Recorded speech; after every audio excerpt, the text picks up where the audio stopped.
Ողջույն։ Ազգային անվտանգության ծառայությունը կեսօրին հաղորդագրություն տարածեց, որ Սյունիքի մարզի 2 անչափահաս բնակիչ մոլորվել եւ հայտնվել են Ադրբեջանի տարածքում։ Ադրբեջանի տարածքը առնում եմ ճակերտների մեջ, որովհետեւ ավելի շուտ պետք է ասել Ադրբեջանին հանձնված տարածքում։ Դեպքը տեղի ունեցել գիշերը 1:20-ի սահմաններում։ Բնականաբար ԱԱԾ տնօրենը դեպքի մասին առաջինը զեկուցել է Նիկոլ Փաշինյանին։ Ինչ է անում այդ մարդը դեպքի մասին իմանալուց հետո։ Ըստ երևույթին հեռախոսը անջատում է եւ շարունակում քնել։ Առավոտյան զարթնում ու 11:30 րոպեին գրառում է անում. ուշադրություն, կաթողիկոսի մասին։ Ողջ օրվա ընթացքում պետական որևէ գերատեսչություն, ոչ արտաքին գործերի նախարարությունը, ոչ պաշտպանության նախարարությունը, ոչ ԱԱԾ-ն, ոչ Փաշինյանի աշխատակազմը ոչ մի նորություն չեն հայտնել, չգիտենք 17-ամյա 2 տղաների ճակատագիրը։ Դուք պատկերացնում եք այդ երեխաների վիճակը, նրանց ընտանիքների վիճակը, այն մարդկանց վիճակը, ովքեր ապրում են թշնամուն շատ մոտիկ, որովհետև սրանք զիջել են, հանձնել են, մտցրել են Թուրքին մեր հողի մեջ։ Ոչ մի գերատեսչություն բացատրություն չի տալիս։ Առաջին գրառումից ժամեր անց Նիկոլը եւս մեկ գրառում է անում։ Ու դարձյալ կաթողիկոսի մասին ու լրատվամիջոցի դատի տալու մասին։ Ցնդվելու բան է։ Դու Ադրբեջանի հետ գնում ես խաղաղության պայմանագիր ստորագրելու, ասում ես տեքստը պատրաստ է, ասում ես ուրախացեք ժողովուրդ, որ ձեր տներից 50 մետր են կողմ Ադրբեջանն է,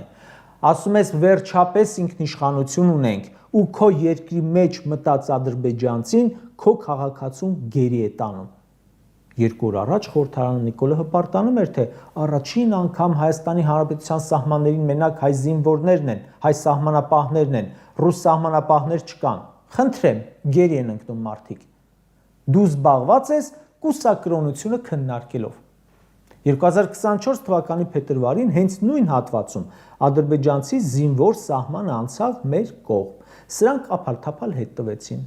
Ժորժ ջան, այս մարդը էլ ոնց բացատրի, որ ոչ այս երկրի, ոչ ժողովրդի հետ որևէ առնչություն ոչ ունի, ոչ ուզում է ունենալ։ Կառավարություն, վարչապետ չունես ժողովուրդ, չունես։ Հուսանք տղաներին հնարավոր կլինի հետ բերել։ Հույսս իշխանությունը չէ, հիմիկ վնուց ասեմ։ Նրանք շարունակում են մնալ քեռակնոջ անկողնում։ Արտգործնախարարը երևի դրա ժամանակը չունի։ Կինը չալաղաջ պաշտոնի է նշանակվել, այդ դա է նշում։ Իդեպ, մի անգամ կարդացի, կարծեմ ֆրանսիական մամուլում, Ֆրանսիայի ֆինանսների նախարարը պաշտոնանկ էր արվել դստերը իր նախարարությունում աշխատանքի տեղավորելու համար։ Հենց բացահայտվեց, 1 օր ավել չմնաց, անմիջապես հրաժարական տվեց, սկանդալից, խայտառակությունից խուսափելու համար։ Արտաքին գործերի նախարար Արարատ Միրզոյանի կինը Գոհար Աբաջյանը նշանակվել է ներդրումների աջակցման կենտրոն հիմնադրամի տնօրեն։ Ընդ որում, այդ հիմնադրամի հոգաբարձուների խորհրդի անդամներից մեկն էլ իր ամուսինն է, նույն Արարատ Միրզոյանը։ Ֆրանսիայում դա շահերի բախում էր, բայց Հայաստանում ոչ։ Դե Ֆրանսիան մի անգամ էլ եմ ասել, ինչքան հաց ու պանիր պիտի ուզի, որ հասնի Նիկոլի կառավարությանը, ժողովրդավարությանը։ Նիկոլին որ հարց տաս, բա ասում էր ԽՑԲ-ն ենք մերժում, երկիրը սարքել են բաջանաղա պետություն, բայց ո՞նց է ստացվում։ Կընկնի ծայրահեղությունների մեջ, կասի, հա ինչ, ուզում եք նախարարի կինը ոչ մի տեղ չաշխատի, չէ թող աշխատի, բայց ուրիշ տեղ չկար, պարտադիր պիտի բարձր պաշտոնյայի ընտանիքի անդամն էլ չալաղաջ պաշտոնի լինի, ասում է ով լավ աշխատանք չունի, ուրեմն մրցունակ կրթություն չի ստացել։ Այդ այսինքն սաղ ժողովուրդ հանմրցունակ է, դուք ՔՊԱ-ականներով 18-ից հետո ավարտել եք տնօրեն ու դեպուտատ դառնալու ֆակուլտետը, կարող եք ՔՊԱ-ական падգամավորի եղբայր, ամուսին, որդի ասել, որ բանվոր է աշխատում։ Կարող եք մի բարձր պաշտոն ասել, որի նշանակվել է ՔՊ-ի հետ կապ չունեցող մարդ։ Ամուսին հոգաբարձուների խորհրդի անդամ է, կինը տնօրեն։ Կինը падգամավոր է, ամուսինը եւս։ Մի աղբերը մարզպետ է, մյուսը դեպուտատ ու երկուսն էլ նույն մարդու ազգական, որը իբր մերժում էր ԽՑԲ համակարգը։ Ընդ որում, այն ժամանակ, երբ կնոջը միլիոնանոց գործ էին տալիս, ամուսինը խորհրդարանում զեկուցում էր նախորդ տարվա իր պրավալները։ Ասում էր, կապրենք կտեսնենք, թշնամին մեր տարածքից դուրս կգա թե չէ։ Ասում էր Ադրբեջանը կրակում է, բայց հրաժարվում է խոստովանել։ Ասում է գերիների եւ ապօրինի պահվող անձանց հարցով Բաքվի հետ կառուցողական խոսակցություն չի ստացվում։ Ասում էր Ադրբեջանը Հայաստանի տարածքի վրա աչք է դրել։ Ասում էր Ադրբեջանը մերժում է սահմանին հրադադարի խախտումների մոնիթորինգը։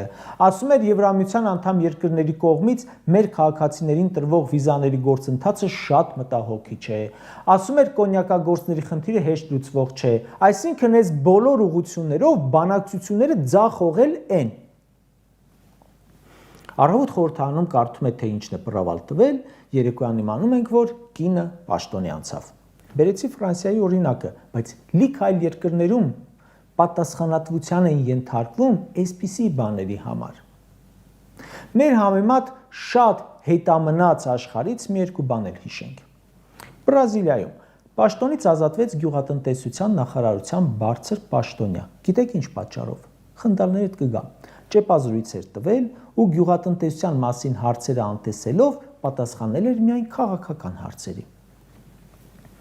Հայաստանի էկոնոմիկայի նախարար Գևորգ Պապոյանի ոլորտում կատաստրոֆիկ վիճակ է։ Կարկտահարված ու բերք կորցրած գյուղեր, չարտահանվող կոնյակ, սահմանին կուտակված բեռնատարեր։ Ճեպազրույց է տալիս ու խոսում հոգևորականների կուսակրոնությունից։ Իսկ կառավարության նիստում ոչ թե բարձրացնում է իր ոլորտի հարցերը, այլ խոսում է Վարդան Օսկանյանի կնոջ հիմնադրամին տրված մանկապարտեզից։ Ասում է 2000 երեխա չի կարողացել հաճախել մանկապարտեզ, քանի որ եւ այլն։ Ինչ որ բաներ։ Իսկ քանի երեխա է սոված մնացել Պապոյան, որովհետեւ կոնյակի արտահանումը դու ձախողել ես։ Մարդիկ վարկերի տակ ճոռում են, տակ են տալիս, բիզնեսն են փոքրացնում, աշխատատեղեր են կրճատում։ Քանի որ ձեր պարտականությունները բացարձակ չեք կատարում, դրա համար էլ ժամանակ ունեք ամեն ինչով զբաղվելու, մանկապարտեզի հետ հարցերով, քեռակնով, հոգևորականներով։ Մենք ձեզ վարձել ենք, որ աշխատեք, դուք գալաջի եք անում։ Պատկերացրու ժողովուրդ, քո տունը վերանորոգում ես, վարպետներից դժգոհ ես, հեռացնում ես, նոր վարպետների ես բերում։ Դրանք ասում են, լավ մասնակետենք, կանենք։ Մի ամիս հետո գալիս ես համոզված լինելով, որ ռեմոնտը ավարտել են այդ լավ վարպետները։ Տեսնում ես, բան էլ չեն արել։ Նախկինի ռեմոնտացի մասն էլ փչացրել են ու նստած դեսից դենից են խոսում։ Սա էս արեց, նա են արեց։ Սրանք այդ ռեմոնտչիներն են։ Դու պահանջում ես, որ էկոնոմիկայի նախարարը հստակ պատասխանի, երբ է քո բեռը անցնելու սահմանը, էկոնոմիկայի նախարարն ասում է, կաթողիկոս պատասխանի, երեխա ունես թե չէ, դե լավ անլուրջ է էլի։ Բրազիլիայում գյուղատնտեսության պաշտոնյային հեռացնում են իր գործով չզբաղվելու եւ քիթը աչուձախ խոթելու համար։ Լավ կլիներ այստեղ էլ այդպես լիներ։ Լինելով ժողովրդավարության բաստիոն, անվտանգության չեմպիոն, ամեն դեպքում փորձենք էլի համեմատվել մեզանից շատ հետ ընկնող երկրների հետ, օրինակ Գերմանիայի։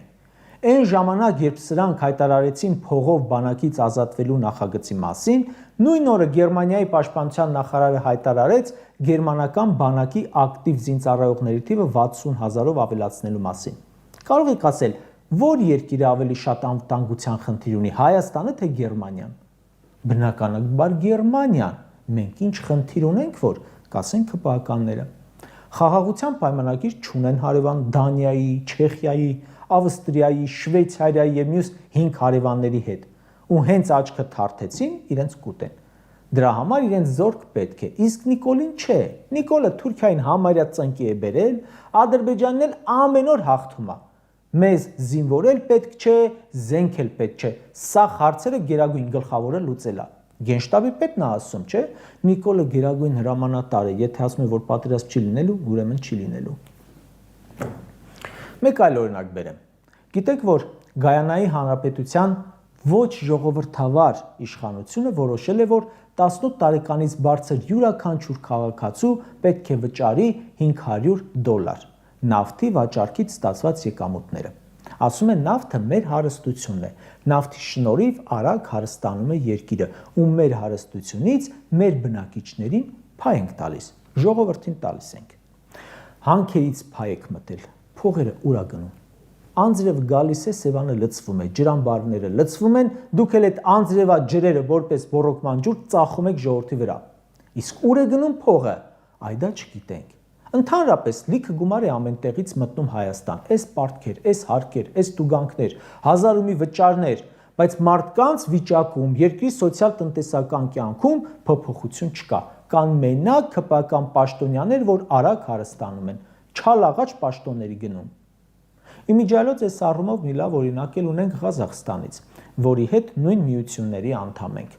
Ղազախստանում պաշտոնյաներին պարբերաբար էքսկուրսիաների են տանում բանտեր, կոռուպցիան կանխելու նպատակով։ Ցուցադրում են քննչական սենյակները, հանցագործների խցերը, բանտարկյալների զբոսանքի վայրերը։ Հայաստանում կոռուպցիան հասել է ուղղակի անտանելի չափերի։ Բայց մեզ մոտ բանտեր տանում են ընդդիմախոսներին քաղաքական, իսկ կոռուպցիոներ բռնված պաշտոնյաները վայելում են կյանքը, եւ բռնված եւ չբռնված։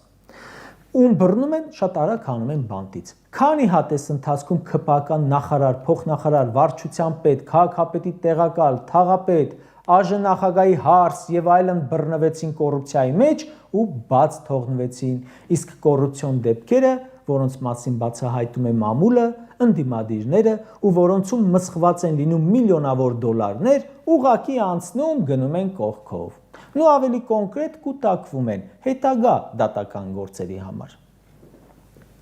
Կարճ ասած, հաղորդումն ավարտեմ դարձյալ օրինակով։ Ընդամենը մի ամիս առաջ, մայիսի 3-ին, հրաժարական տվեց Եմենի վարչապետը։ Բացատրեց իր քայլը սահմանադրական լիազորությունները կատարելու անկարողությամբ, երկրում փոփոխություններ բերելու անկարողությամբ։ Այդ պաշտոնին Մուբարաքը նշանակվել էր 24 թվականի փետրվարին։ 1 տարի եւ 2 ամիս աշխատելուց հետո հասկացավ իր իրական ռեսուրսը որքանն է, հասկացավ անկարողությունը եւ երկիրը չվնասելու համար գնաց, ասաց, չէ, կարող է ես որպես արտաքին գործերի նախարար լավ էի աշխատում, բայց որպես վարչապետ չեմ ձգում, անկարող եմ։ Դուք 8 տարին է, որ կառավարում եք երկիրը, նույն դասարանի վրա եք մնացել, ամեն ինչ պրավալ եք տվել ու ինքներդ էլ բազմիցս համոզվել եք, որ անկարող եք, բայց շարունակում եք մնալ ու ձեր անկարողությունները մեր գլխին դարձնել փորձանք։ Եմենի վարչապետը գնաց ինքնակամ։